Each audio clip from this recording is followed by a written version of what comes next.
Hey y'all, hey, I'm back. So,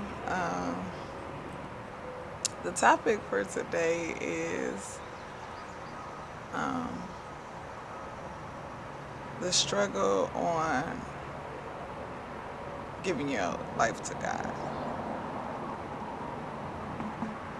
And I know, people struggle with how you got to get there and what it has to look like. But I've went through a lot of cycles in life, and Jesus is it. I don't know how to say it no other way than Jesus is it. And I know people struggle with, well, why wouldn't God just have us do the right thing or on the right path?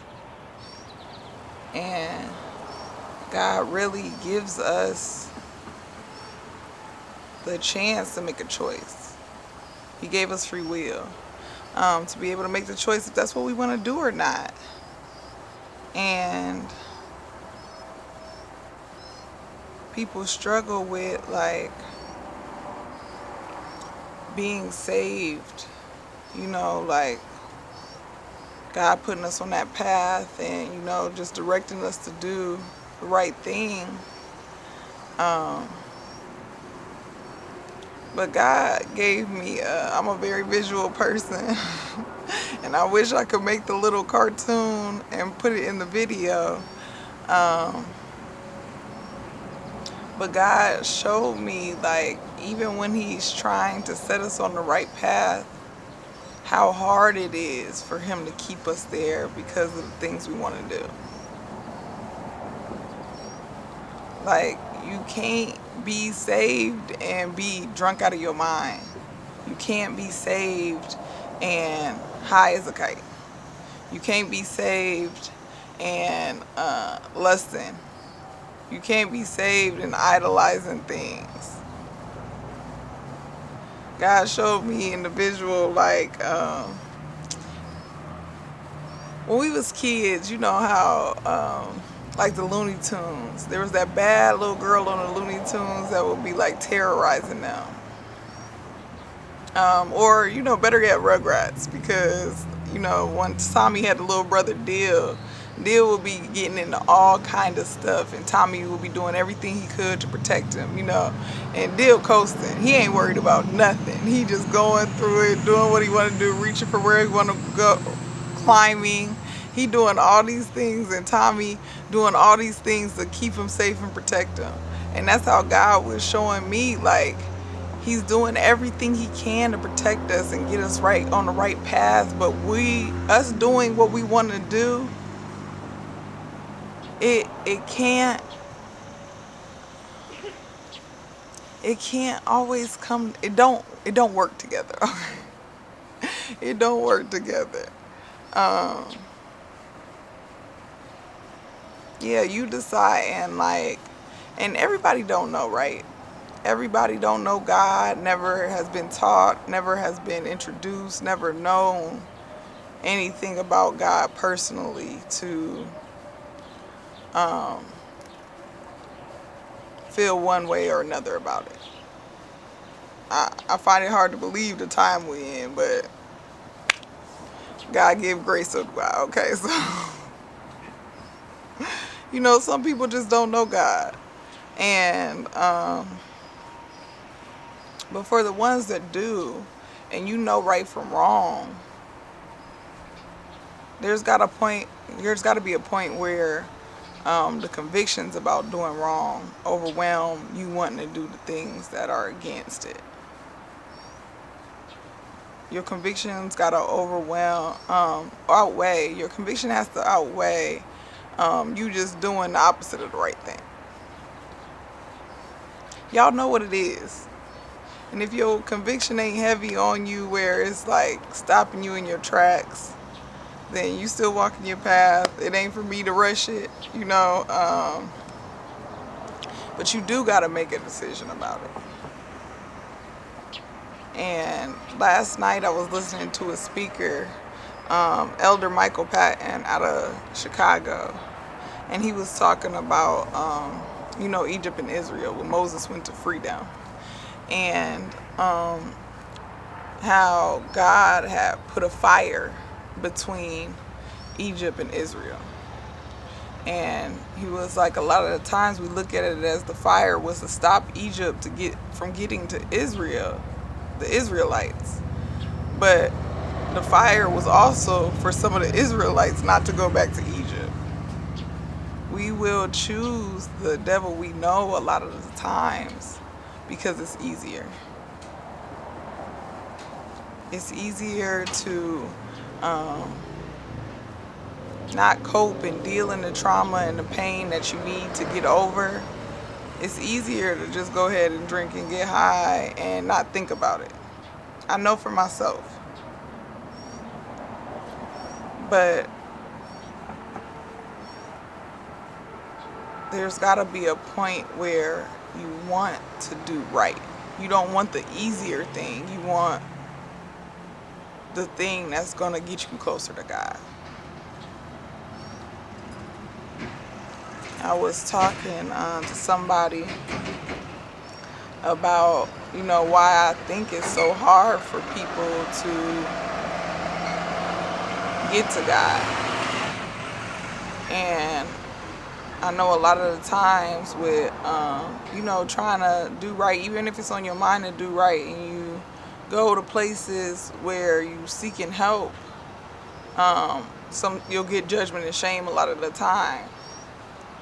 And not even just from the church, but from your family, from, people that's sitting around you talking about you, And I was like, we really just need to focus on leading with love, like loving you how God loved me, to show you that kind of love for you to seek it for yourself. When I was struggling and calling out to God, the daily act of that, God just started pouring love into me that I've never known. God just started filling me up with the love that He had for me when He created me. And it filled me up so much that I didn't want to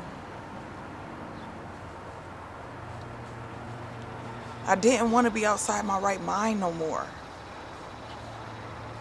I didn't want to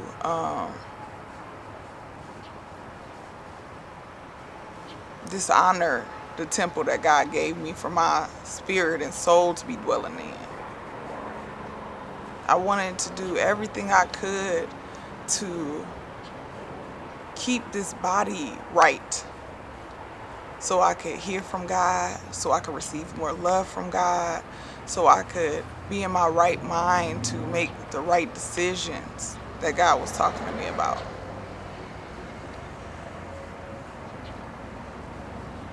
I can't say that I was out there just doing reckless things when I was drinking and smoking. I mean, other than driving and doing those things, because that's reckless. Any day I could have died being drunk and driving and being on autopilot coming home.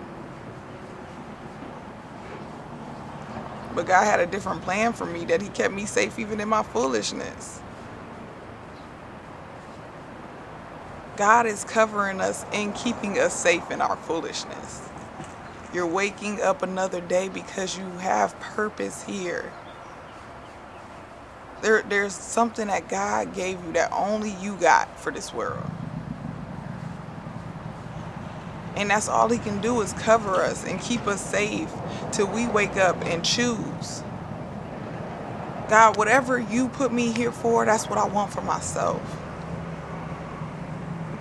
I want to know what I was created for. I want to be clear-minded so I can hear you and get direction and follow through on it. I want to see what you have here for me.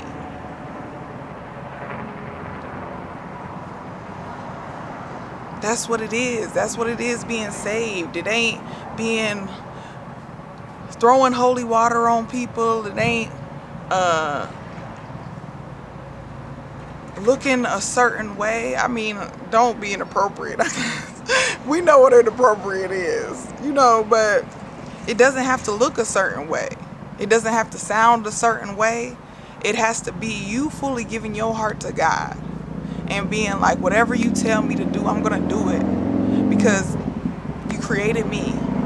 You created me and I trust you and I believe you and I want to see it through. That's what being saved is. And once you get saved, you gotta let the Holy Spirit flow in. God gives us each a spirit to direct us and guide us daily. You gotta receive that. Another thing he said, deliverance with ignorance is dangerous. Yeah, for you to get delivered and saved and still ignorant to what direction and how God is leading you, to not have a personal relationship with God is crazy. And it's dangerous because it can lead other people astray. You got to get the Holy Spirit so you can know that you hear God for yourself. You're not waiting on somebody else to deliver you a message for you to then think on it and be like, yeah, that sound right, and move on to the thing. And it's not that it won't start that way. If you're not in that place, you not gonna hear God. You distracted, you got your head full of things, so much going on, you drinking, you smoking, you're high off of whatever, you suicidal, your mind isn't clear on how to move. So yeah, it's going to take people speaking to you and loving on you and pouring into you until you be like, okay, God, let me sit quiet with you. Let me see what you're talking to me about. Let me see if I can hear you. I'm recognizing your voice. I'm going to start being obedient to it. I'm going to start walking that thing out. I'm going to start pouring love back into you, God. Now I got so much that I know that I got to love you back for our relationship to get stronger. I got to talk to you daily and not stop trying to move on my own. I got to know that there's no decision I make without you that's righteous.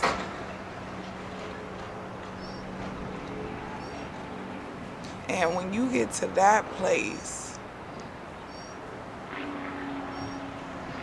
there won't be people that won't be around you to, gotta give you who's supposed to be around you. And you ask for discernment. Pray to God for wisdom and discernment. That when you get to that place, that nobody can violate it. Nobody can come in and throw your mind off a track from God. There's nothing that people can do to make you want to turn back to your old ways. Because you got a heart for God. And ask for discernment that you see him coming. When people want wrong for you, God, show me them so I can see them coming.